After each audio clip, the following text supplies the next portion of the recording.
Hello, class. Welcome back. In this section, we are going to talk about early childhood education in elementary school. As this is a child development class, we're going to go all the way up into elementary school. If you want to know more about middle school, you want to take the adolescent development class. But let's kick things off with the early childhood education. There are four approaches to early childhood education, and there is one that I am not going to talk about, but it is talked about in your book, so you may want to read that because there is a question on your quiz about the approach that is not talked about in this section. So if you listen to the lectures, I've given you a hint and a clue for and an answer for one of the questions on the quiz. So let's get started. We're going to first talk about child-centered kindergarten.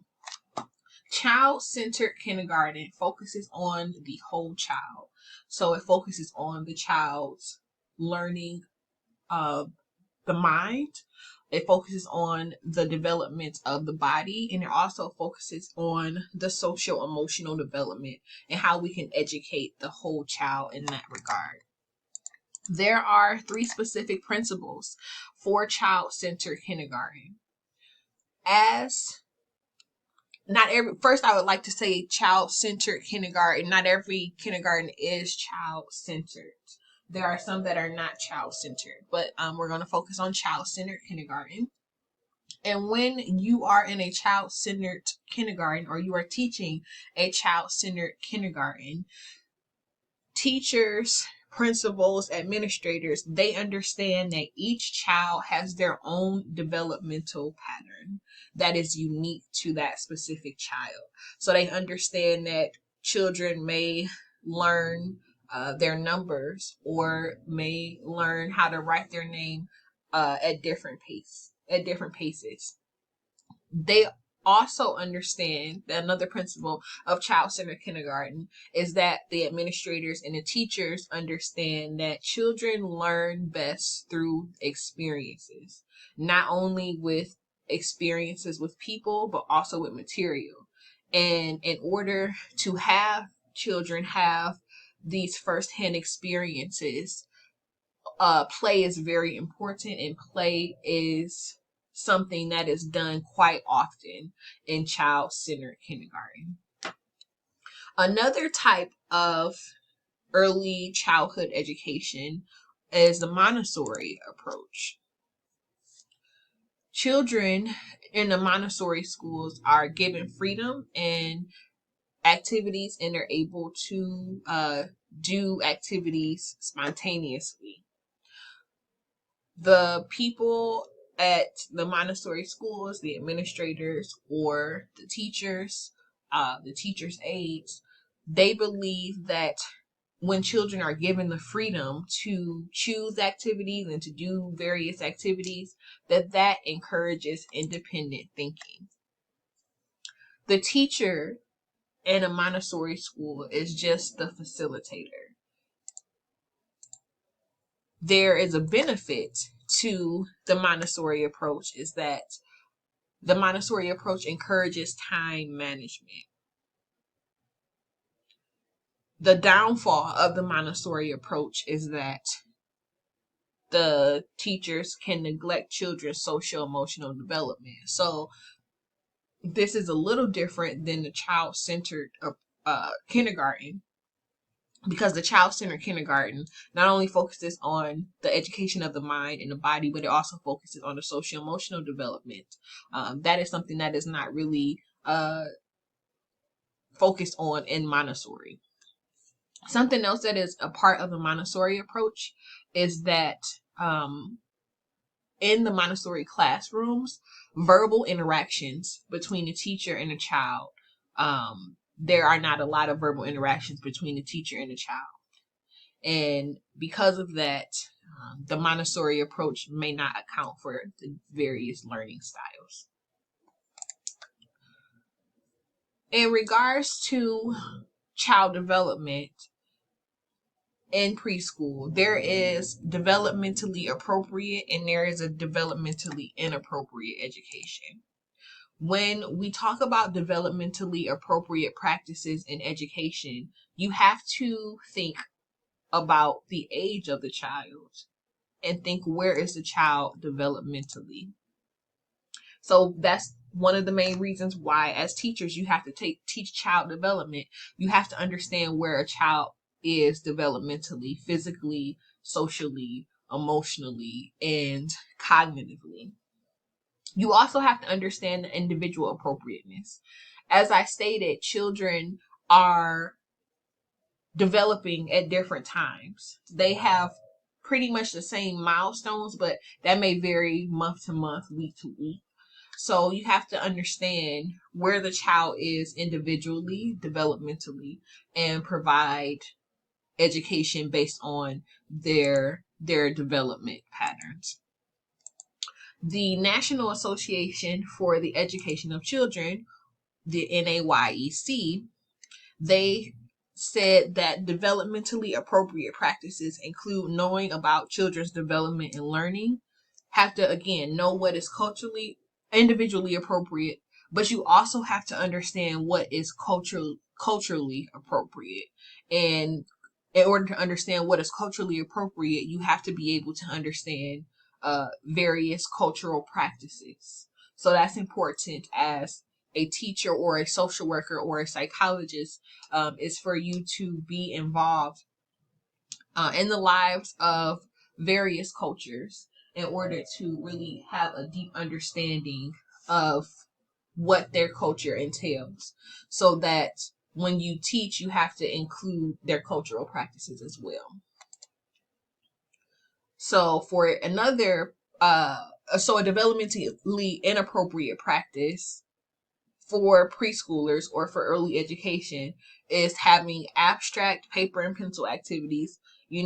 At that age, they're not really able to grasp a pencil or a pen very well. And in large groups, children usually are playing in very small groups. And when they are in large groups, they may feel like no one is watching them. And so they may act out. So you have to do developmentally appropriate practices, not only in preschool, but also in elementary school as well. Another approach to learning, another approach to educating early childhood is Head Start. The premise of Head Start is pretty much that the nation believes that every child, regardless of their circumstances, has the ability to reach their potential. They believe that they should focus on not only the whole child, but they also have to look at the whole family. It's been around since 1965. There are various components of Head Start, which include education. Parent involvement is very huge in Head Start, and social services is something that is in health are things that are looked at very heavily and focused on very heavily in Head Start.